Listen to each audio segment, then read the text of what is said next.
le secteur du tourisme, si on veut le voir globalement, est un secteur en très très fort développement.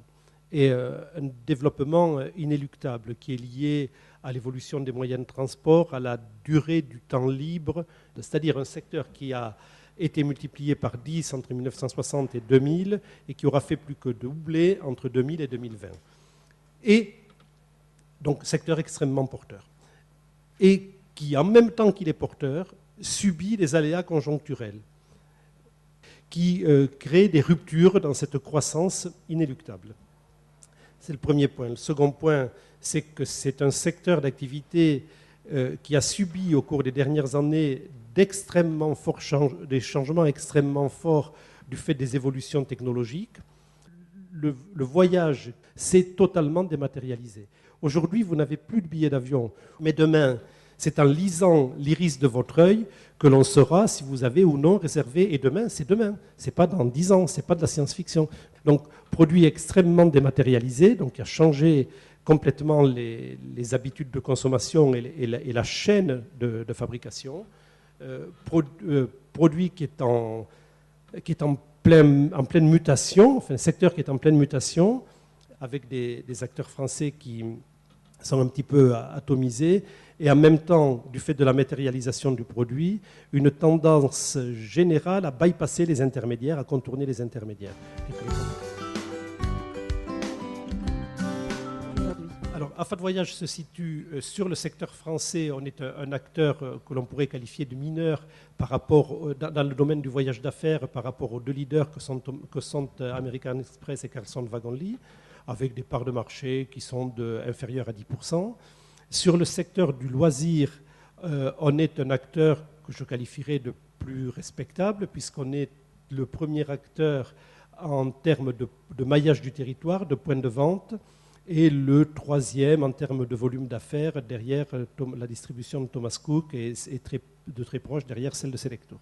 AFAT Voyage comme Selectour, nous sommes des entreprises, donc des entreprises qui sont devenues leaders sur le secteur d'activité, qui regroupons des entreprises. Nous sommes dans le secteur, dans le périmètre de ce que l'on appelle le commerce associé et à la limite ou en bordure du périmètre de la franchise. La valeur dominante du groupe AFAT Voyage, c'est de se soucier en permanence de l'impact de notre activité sur les populations des pays visités.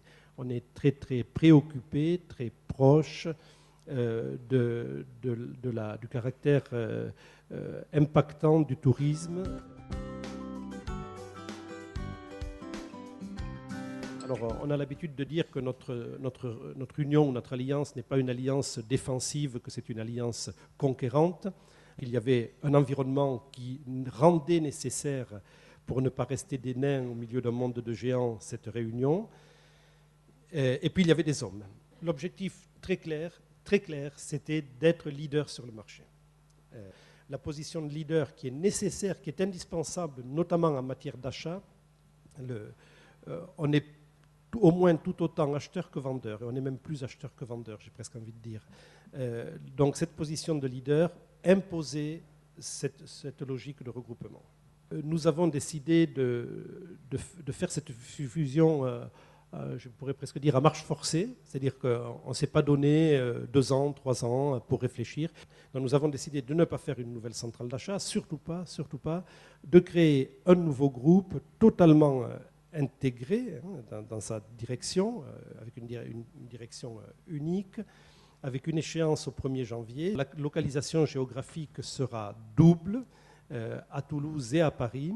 Il y aura une marque unique et leader et des marques complémentaires. Les marques complémentaires pour résoudre les problèmes de proximité géographique des points de vente. La marque nouvelle ne sera probablement pas ni AFAT Voyage ni Selectour. Les marques seront positionnées sur des cibles que nous sommes en train de définir et avec un niveau de service pour obtenir la marque leader que nous sommes en train de définir. Un niveau de service élevé, un niveau de qualité de service élevé. L'idée, c'est de n'exclure personne, donc de pouvoir développer en même temps une seconde marque, une occupation de terrain, et de manière à ne pas perdre dans notre capacité d'achat. C'est bien vécu, avec des inquiétudes sur des proximités de points de vente, mais globalement bien vécu, Économiquement, ça a du sens, c'est vraiment ce qui revenait, ça a du sens, vous avez bien fait de le faire, vous avez bien fait de passer au-dessus de vos égos respectifs pour écrire une nouvelle histoire. Une nouvelle histoire qui ne s'arrêtera peut-être pas là d'ailleurs. Donc ça, c'est clair. Par nos concurrents, et ça c'est plutôt bon signe, très mal vécu. Très mal vécu. Donc ça, c'est extrêmement encourageant et certainement la preuve que l'on n'avait peut-être pas tort.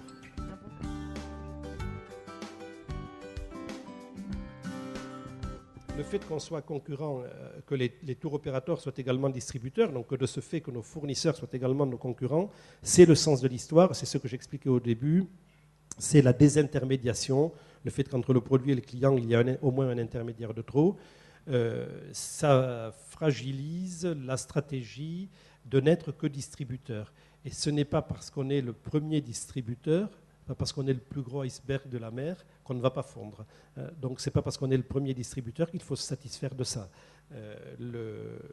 La logique, qui n'est pas facile à mettre en œuvre, c'est de passer à une phase d'intégration verticale avec une activité de production et une activité de distribution, c'est-à-dire détenir une partie du stock que l'on met en vente.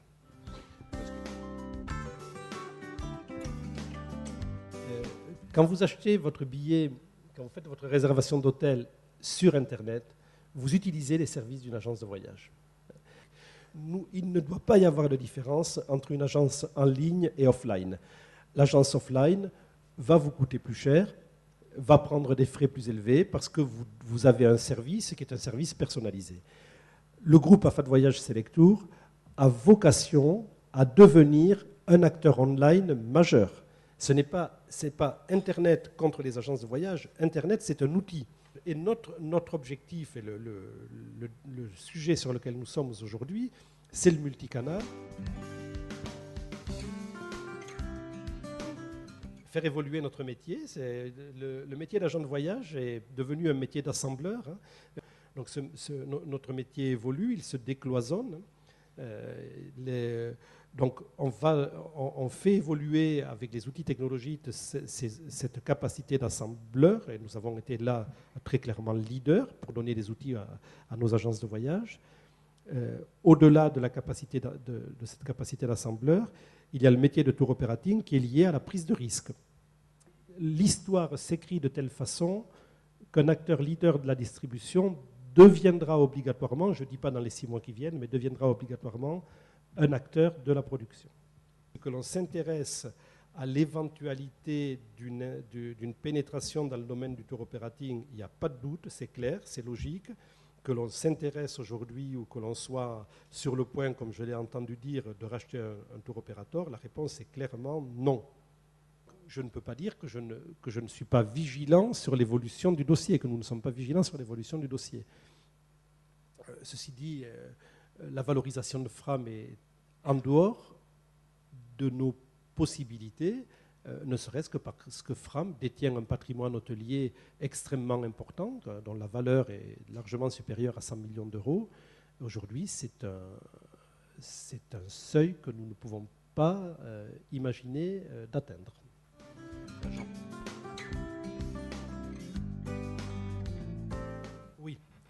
Oui, impacté par la crise et fortement.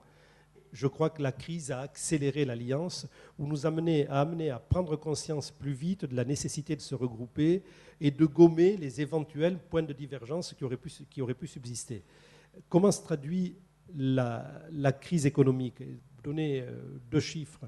Transport aérien, en France, les émissions de billets d'avion dans l'ensemble des agences de voyage françaises, y compris online, donc tout, moins 23% de chiffre d'affaires en moins sur les 4 premiers mois de l'année. C'est énorme.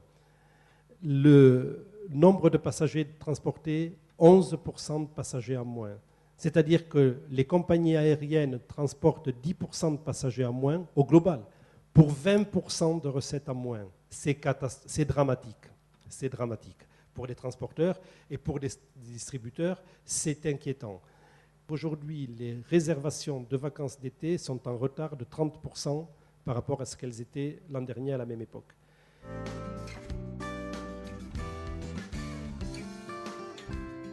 compétitif, agressif. Et il faut rentrer sur une partie du marché par le prix, d'où la nécessité de produire. Hein. Il faut être agressif sur les prix, d'où le fait que l'on peut aussi demander à certains de nos fournisseurs de fabriquer pour nous en marque blanche. Le volume en nombre de clients impose une agressivité sur le prix et même un démarquage par rapport à la concurrence en matière de prix, ce qui n'existe pas aujourd'hui. Évidemment, je m'intéresse de très près, même avec passion, au développement touristique de Toulouse et de sa région. La faiblesse de Toulouse, c'est son absence d'image. C'est une image extrêmement confuse par rapport à d'autres villes françaises de la même taille. Bon, il faudrait donner à Toulouse une réelle image. Ça ne se fait pas en 15 jours, ça demande une très, très forte réflexion, s'appuyer sur une valeur régionale. Et ce serait peut-être le plus facile que de capitaliser sur Toulouse, capitale mondiale de l'aéronautique. Il y a des arguments qu'on n'ose pas utiliser, parce qu'après il faut diluer, faire plaisir à tout le monde, s'occuper de Midi-Pyrénées, etc., etc. Donc à force de diluer, on fait une espèce de bouillie et que personne ne remarque et que personne n'a envie de manger. Ça, c'est le problème du politique. C'est peut-être pour ça que je ne souhaite pas en faire. Réel problème d'image. Et puis, il y a un domaine sur lequel Toulouse avait beaucoup de légitimité à devenir un acteur fort, c'est celui de ville de congrès. Eh bien, aujourd'hui, à Toulouse, malheureusement, on a des équipements qui ne sont pas dimensionnés pour accueillir la taille des congrès qui pourraient venir à Toulouse et qui vont à Barcelone ou à Tours. Voilà.